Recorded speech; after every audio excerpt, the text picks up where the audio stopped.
Ngiphakamise linhliziyo yami kuwe Msindisi,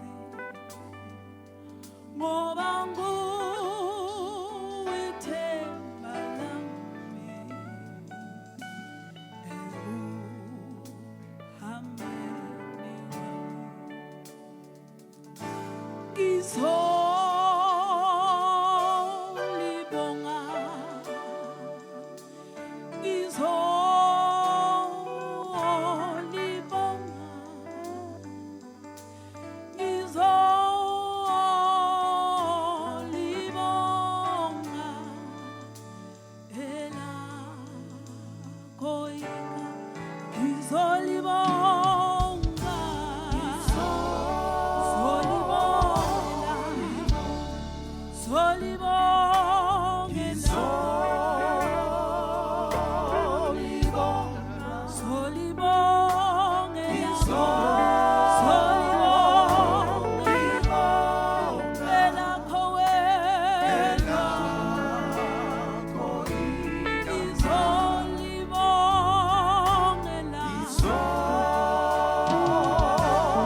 Hallelujah. Amen. Siyabonga baba wethu lengcwele nalamhla kusonzela phambi kwakho. Embala Nkosi sisho njalo sitawulibonga lakho ligama ngoba lona lodwa lifanele kubongwa. Lona lodwa lifanele kudunyiswa. Sima phambi kwakho Nkosi nakulesikhathi sithi kuwe wedwa wena lo nkulunkulu. Wewedwa wena lwawukhona umhlaba ungakabi khona. Makube lidumo nenkazimulo nekubongwa nekuphakanyiswa Nkosi kusukela emaphakadzeni kuze kube semaphakadzeni. Thandaza Nkosi namhla ekseni satawuliva livi lakho aliqhubeke Nkosi lento umsebenzi lophelele kuphileni kwethu. Limende uJesu Kristu Nkosi aphakame. Limende uJesu Nkosi sikhona kubuka kuye ngoba impumelelo yethu ikuye. Siyabonga Nkosi sinikela sonke lesikhathi phambi kwakho egameni la Jesu Kristu. Amen. Amen. Thank you. Bazalwane siyanibingelela nalamhla egameni lenkosi yethu Jesu. Siyambonga uNkulunkulu kusipha lithuba namhla lekutawumkhonda lekutawuvala ivi lakhe. Ngiyacela ukuthi sifunze livi lenkosi namuhla encwadzini yaJohane sahluko sika 19. Cela sifunze kusukela evesini lekucala siyawoma ngelivesi lika 5. Johane sahluko sika 19 verse 1 kuya ku verse 5. Amen. John 19, starting from verses 1 to 5. Pilatu ke wanikela Jesu ekubhanjabulweni. Emasotsha eluka umchele lonemanyeva awugigela enhloko yaJesu. Amembathisa umjiva lobovu webukhosi. Amphukuda. Etakuye afike athi bayethe Nkosi yemaJuda. Ammukula ngetimphama. Pilati waphinza waphuma wafika wathi kulawo maJuda, bukani la, ngimkhiphile kini kuze nitokwati ukuthi mine angilitfoli licala kulomuntu. Ngako ke Jesu waphuma asathwele umchele wemanyeva embethe umjiva lobovu webukhosi. Pilati wathi kubo, bukani nangu lo muntu. Amen. Ngicela kufunda verse 5 kulela kami lesilumbi. Lithi Jesus went outside. He was wearing the crown of thorns and the purple cap. Pilate said to the Jews, "Look, here is the man." Lesinye noma lelinye lihumusho luthi behold the man. Ngifisa ukukhuluma phansi kwaleso sihloko kulesikhathi lesinaso namhla. Sihloko lesithi bukani nangu lo muntu. Njoba sesifunzile lapha sifunza indzaba lapho Jesu ayotekiswa licala khona ngaphambi kwekuthi ayobethelwa esiphambanweni. Pilato ke lapha kuthiwa ke emva kube asatenetisile akhanza kwekuthi Jesu ude licala. So ukhipha Jesu ke umkhiphela kulabantu. Ngithanda lamagama ke lawashoko lapha lathi nangu lo muntu. Ngesilumbi kuthi bukani lo muntu, behold the man.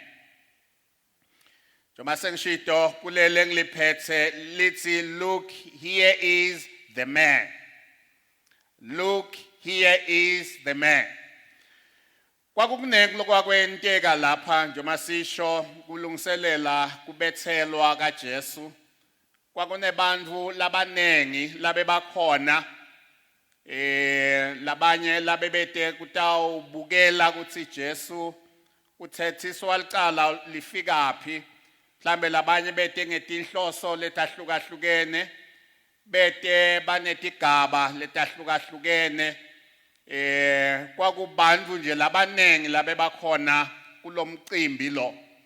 Kepha Pilato lapha uthi phakathi kwalabantu labanengi labakhona nginikhiphela umuntu munye lekufanele nimbuke. Phakathi kwebantu labaningi labakhona sengishito labanye babe netikhundla letahlukene, labanye banemitimba lebukekako, labanye banalokwa lokwa kungenda kwekuthi mhlambe umuntu athi ake ngibuke nangu umuntu nangu noma ake ngibuke nangu umuntu nanguya.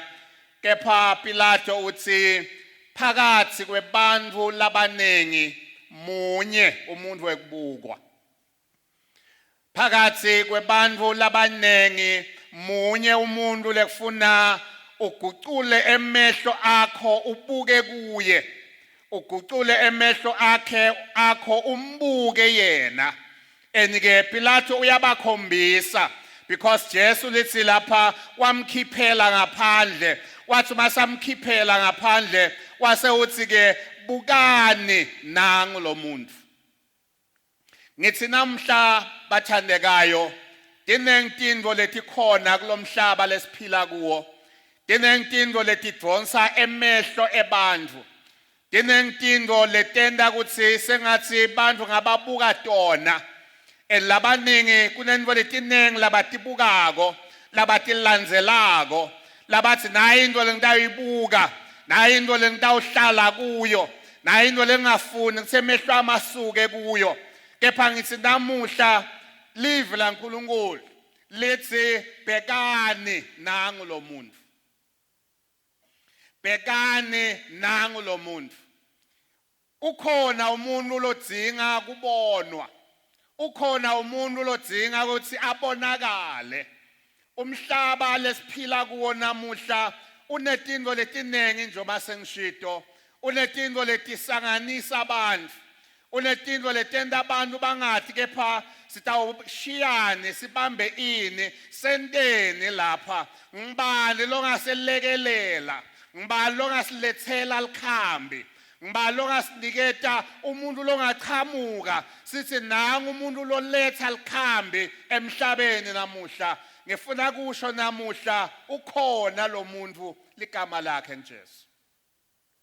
Ukhona lo muntu lengafuna simbuke, lengathi phakathi kwako konke lokwentakalako, phakathi kwako konke mhlawumbe lesikhuluma ngako, naphakathi kwako konke lokudida ingqondo yebantfu, naphakathi kwako konke kufuna lesingaba nako, ukhona umuntu wekubukwa, ukhona umuntu lekufanele simbuke.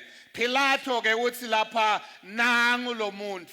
Ngifuna kusho namhla ekuseni ukhona umuntu lesingambuka, ukhona umuntu lesingagucula emehlo ethu, siphakamise emehlo ethu, siphakamisele kuye, simbuke yena lo muntu, because la emhlabeni kudzingeka umuntu, kudzingeka umuntu etekulabanye bantu, kulabantu labasenkingeni, kulabantu labaku-confusion, labangathi kufuna sente njani. Kudzingeka lo munye umuntu, kuchamuke umuntu alethe isolution, kuchamuke umuntu alethe likhambi. Ngithi namuhla ukhona lo muntu ligama lakhe njesu.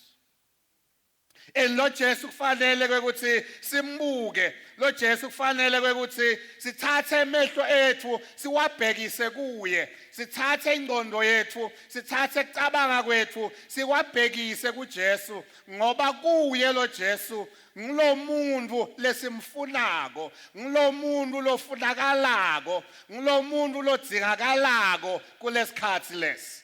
Ligama lenkosi malibonga.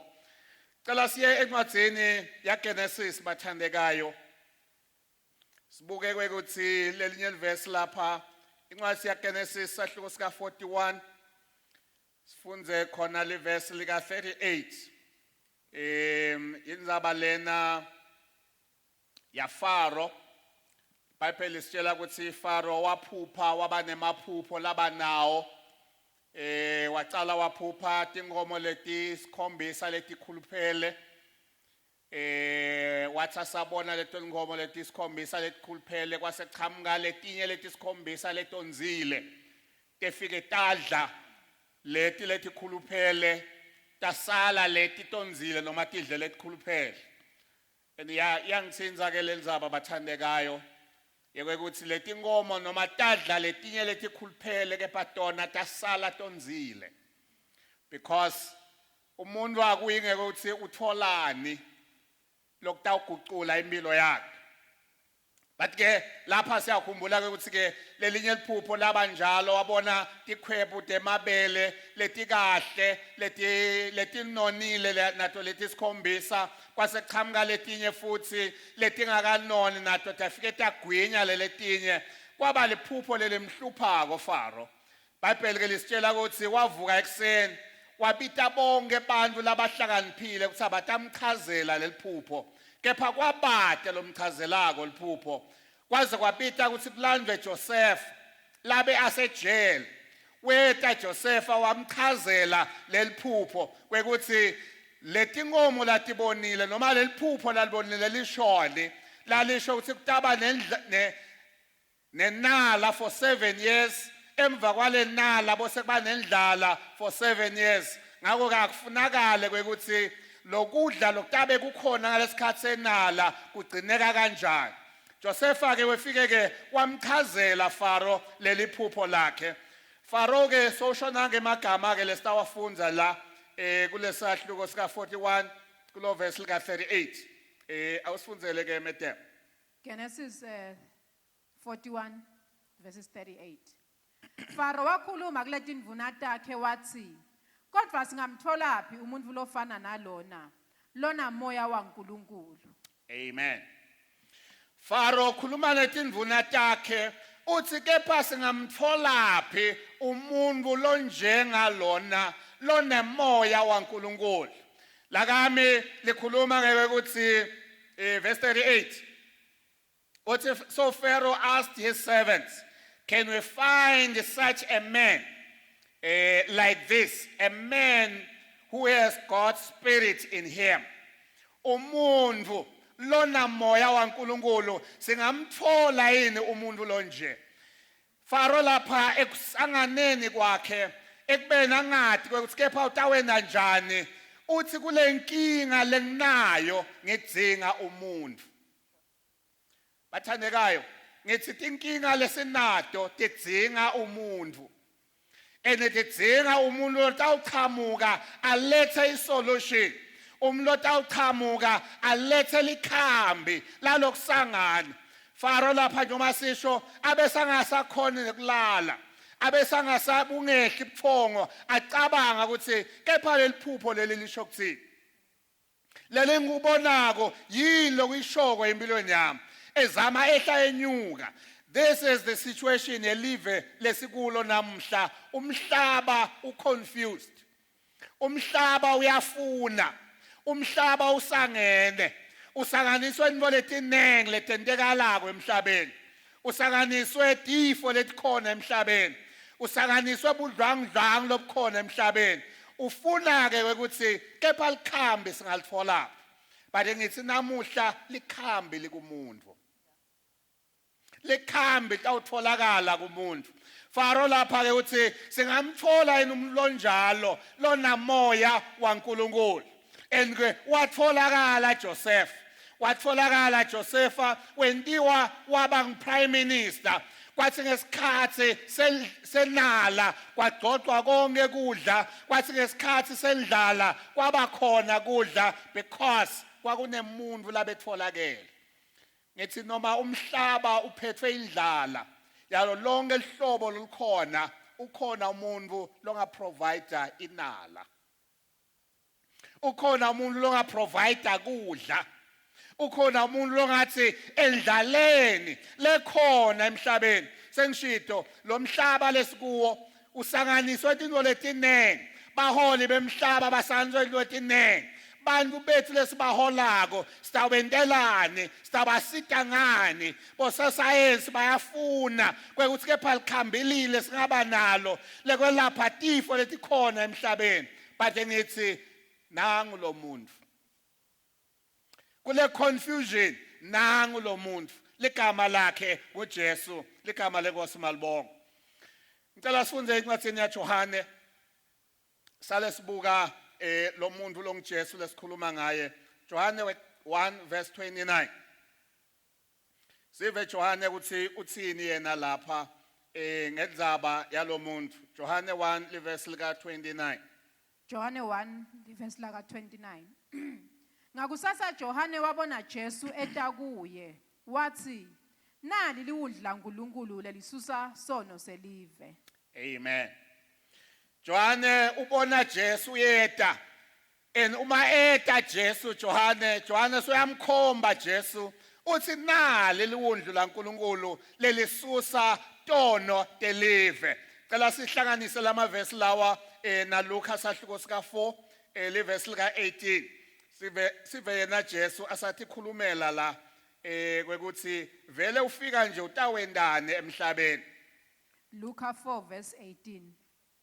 Umoya weNkosi ukimi ngoba ungigcobile ukuthi ngishumayele tindzaba letimnanzi etimbuyeni ungithumile ukuthi ngimemetele inkhululeko kulabathunjiwe nekuvula emehlo etimbumbutheni nekukhulula labacindzetekile Amen Nang Jesu mafika lapha uthi umoya waNkulunkulu ungigcobile ungigcobele ukuthi ngihambe ngikhulula abantu ungigcobele ukuthi ngihambe ngisita abantu labahluphekile ngithi ke namuhla abathandekayo nangu lo muntu utele ukuthi bonke abantu labasenkingeni abaguqule emehlwabo bambuke yena abaguqule emehlwabo babheke la angakhona khona ngoba yena utele kutawubakhulula yena utele ukuthi atawukhulula abantu etinhluphekweni letanenge lapha ubala Jesu kwekuthi labambofu utekutabakhulula labaphuyile utekutabakhulula labacindzetekile utekutabakhulula laboboshiwe utekutabakhulula tonke letino letisanganisa abantu Jesu utele ukuthi atabakhulula ngaleso sizathu nangu lo muntu mbukeni lo muntu angikhumbute emaswati akithi ukuthi nangu lo muntu wekubukwa ligama lakhe ngiJesu kubuthi ema-Afrika akithi nangu umuntu wekubukwa ligama lakhe ngiJesu uma siyawumbuka yena siyawuphumelela uma siyawumbuka yena siyawuba nesombululo kuto tonke tinkinga lesinato ekuphileni kuto tonke inkinga lesikhanza sibhekane nato uma simbuka yena iyawuba khona impumelelo ngoba ungumuntu wempumelelo ligama lenkosi malibonga Emahebheru sahluko sika 12 asune verse 1 na verse 2 Emahebheru 12 verses 1 and 2 Ngakho-ke njengoba situngele twesicumbi lesikhulu kangaka sabofakazi asilahle konke lokusisinzako nesono lesigigelana njengelwanqa asigijime ngekuqinisela kulomncintiswano losembi kwethu emehlo ethu angesuki kuJesu longumsunguli nemphelelisi wekukholwa kwethu ngenxa yekujabula lebekubekelwe Jesu waqinisela ngekwethwala siphambano wangede walinaka lihlazo laso wahlala ngesekudla sesihlalo sebukhosi saNkulunkulu Amen Lazeka kakhulu verse 2 the first part walo verse 2 lakami uthi we must focus on Jesus the source and the goal of our faith Sisagijima kulomncintiswano sisahamba kulendlela sisaphila la emhlabeni emehlo ethu asiwabhekise kuJesu emehlo ethu akangesuki kuJesu iBhayibheli lithi ungumsunguli nemphelelisi wekukholwa kwethu ngakho ke ngiko ngithi bhekani nangu lo muntu bhekani nangu umuntu wekubukwa nangu umuntu efana ukuthi usahamba kulomhlaba ubuke yena ungabuki konke lokhona emhlabeni kunengi lokudonsa emehlo ebantu kunengi lokwenza kungathi ngakuyabukwa lapha emhlabeni kepha ngithi munye umuntu wekubukwa nguJesu igama lakhe elelive lenkosi ke lapha lithi asisagijima kulomncintiswano asisisaphila sibheke sibe sibhekile kuye Jesu longumqalisi nemphelelisi wekholwa kwethu So ngithi kuto tonke tintfo lesingabhekana nato, tonke tintfo njengaba sekuphileni kwethu, ukhona umuntu wekubukwa.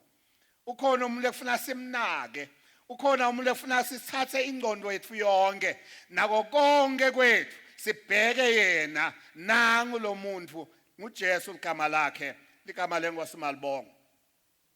Mhlambe emavesi lamanye lengethe sawafunza kepha lengawasho kumahubo sahluko sika 121 mafunza verse 1 na verse 2 kuya ku verse 3 umbhali lapha uthi ngiphakamisela emehlo ami etindzabeni lo sito lwami livelaphi na uthi lisito lwami livela kuJehova lo wentile elizulu nemhlaba. Other words, lo mbhali lapha uthi noma ngangihlangana nayiphi inkinga kukhona lapho ngibuka khona. Bathandekayo, umuntu uyadzinga kube nento la ethembako, nento labuke kuyo, nento labeke lithemba lakhe kuyo. So uthi ke lapha lo mbhali lapha emehlo ami waphakamisela etindzabeni ngoba ngilapho kuvela lisuto lwami khona. Ngithi asiwesuse emehlo ethu la emhlabeni, asiwesuse emehlo ethu ekubukeni intino leti la emhlabeni, kepha simbuke yena, nangu lo muntu wekubukwa nguJesu igama lakhe. Nangu lo muntu wekubukwa, uma sibuka yena siyawukhona kuphumelela. Bonke labambuka bakhona sibaphumelele ekuhambeni kwabo konke, bahamba bakhonile kumbuka. uJohane 1 verse 45 na 46 acela siwafunze ke lama verse lawo. Johane 1 verse 45 na verse 46. Johane 1 verse 45 and 46. Philip watfola Nathaniel wathi kuye, simtfolile lo lobhala ngayo emthethweni Mose kanye nebaprofeti, Jesu waseNazaretha umsa waJosefa. Nathaniel wambuta wathi, kungase kuvele yini lokuhle eNazaretha Philiphu? Wamphendvula wathi, ngoda utotibonela. I like that. Bible lapha lithi Philip bana Nathaniel. Lagami lithi Philip found Nathaniel and said unto him, we have found him of whom Moses in the law and the prophets did write, Jesus of Nazareth, the son of Joseph. Landzela amagama lathi sesimtfolile yena lokwakubhalwe ngaye ngebaprofeti. In other words, laba belokufunwa khona, lapho labekufunwa ukuthi ke pha lele bebakhuluma ngako baprofeti yini, uthi ke lapha bo Philip na Nathaniel bathi sesimtfolile. Awubathandekayo, ngiyafisa sengathi sonke wonke umuntu angasho athi sengimtfolile lo Jesu. Kwakunenkulumo kuleya minyaka ledlulile layithi sengitfolile. Uma kubutwa athi yilo itfolile kuthiwa impilo lensha kuJesu. Ngithi nathi namuhla ake sifike lapho singasho khona sifana nabo Philip, sifana nabo Nathaniel, sithi sengumtfolile yena. Bathi lapha we found him. Lo muntu lofunwako, lo muntu lesa labe babhala ngaye baprofeti, bakhuluma nabo bangathi sibakhuluma ngani, bathi kepha laba sesimtfolile yena. Ngithi kulomhlaba lo confused, asibe able to say sengimtfolile yena. Lese ngibuka kuye impumelelo. Lese ngibuka kuye kwekuthi utangiphumelelisa because ngilo muntu wekubukwa, ngilo muntu labe afunwa ligama lenkosi Malibongwe. Asifike egcineni ke bathandekayo ukuthi sifunze khona la encwadini yaJohane sahluko sika 14 ngisho sahluko sika 3 verse 14 na verse 15. John 3 verse 14 and 15. Yes. Njengoba naMose aphakamisa inyoka ehlane, kanjalo nendvodzana yemuntu ifanele ukuphakanyiswa, kuze kuthi wonke umuntu lokholwa ngiyo abe nekuphila lokuphakade. Amen. Njengalokhu Mose aphakamisa inyoka ehlane, siyathi lapha ukuthi bantwana bakaIsrael ngenxa yokukhonona kwabo uNkulunkulu uNkulunkulu wabalethela tinyoka tabaluma tathi masibaluma letinyoka base bayakhala uNkulunkulu wakhuluma naMose yenda inyoka elithusi uyiphanyeke emthini loyibuka kolenyoka noma salunyiwe utawuphila noma salunyiwe ngilele tinye tinyoka utawuphila. In other words, titathi noma tikhona lele tinye tinyoka Musa kubuka lele tinye tinyoka kepha buka naye lephakanyisiwe. Ngithi namuhla Jesu uphakanyisiwe. Jesu wabethelwa esiphambanweni. Ngakho behold the man.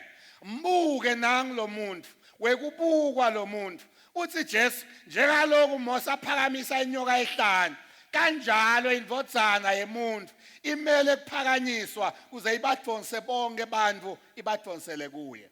Jesu bathandekayo akabukwe. Jesu asichithe isikhathi sethu simbuke simnake ngoba ngekwenda njalo siyawuletha kuphila empilweni yethu. Bible noma ngisho lithi noma labanye base balunyiwe ngiletinyoka lethathine lesihlungu kepha babe sibangabuka lena lephakanyisiwe siphele sihlungu emtimbeni wawo. Jesu noma ngawulunywe sono uma ubuka yena siyaphela sono empilweni. Wabuka Jesu lesono lesiyinkinga empilweni yemuntu labhala ngaso Paul athi lengikuthandzako ngikhanza ngingakhoni kukwenda kepha lengikwenyanyako ngikhanza ngenta kona uthi akusesimi lo wenda lokho sono lesiphila phakathi kwawo. Kukhona abantu labaphila impilo lenjalo lasebenda into labangathi thanzi bathi labathi funako ukutenda behluleke ukutenda. Ngithi namuhla ukhona lophakanyisiwe uJesu igama lakhe. Mbuke yena utawuphila. Mbuke yena utawuphumelela. Mbuke yena itaba lula impilo yakho. Itaba lula impilo yakho.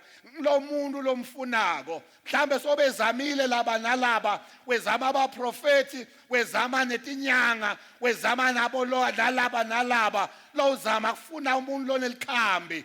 Behold the man. Igama lakhe nje.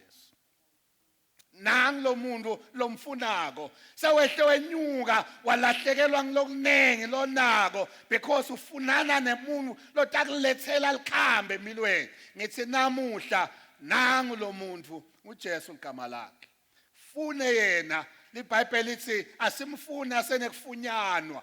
Asimfune ngendlela simbuke asabukeka because khona isikhathi lapha ngendawo khona kubukeka khona.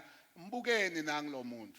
Pilato uma akhuluma nalamaJuda lapha wabatshela ukuthi nangu umuntu wekubukwa. Ngithi nami namuhla asikhumbutaneni Jesu ngumuntu wekubukwa ngumuntu wekunakwa. Ligama leNkosi malibongwe. Amen. Cela sithandaze sibonge livi leNkosi. Babe siyalibonga livi lakho. Siyabonga Nkosi ukuthi likuphila kwethu lingemandla ethu. Likuphumelela kwethu. Sengiyathandaza ngosegameni la Jesu Kristu. Umusa wakho Nkosi awuchubeke usanele. Nangosi umlaleli asalivile livi lakho. Ngiyathandaza Nkosi wena lo indvodza yekubukwa. Msithe Nkosi ende sinqumo sekuthi ngiyamfuna kumbona lo Jesu. Ngiyafuna kumbuka nami lo Jesu kuze ngiphumelele. Siyabonga Nkosi uyawumentela lo musa ngoba uNkulunkulu wemusa. Sibonga konke egameni la Jesu Kristu. Amen.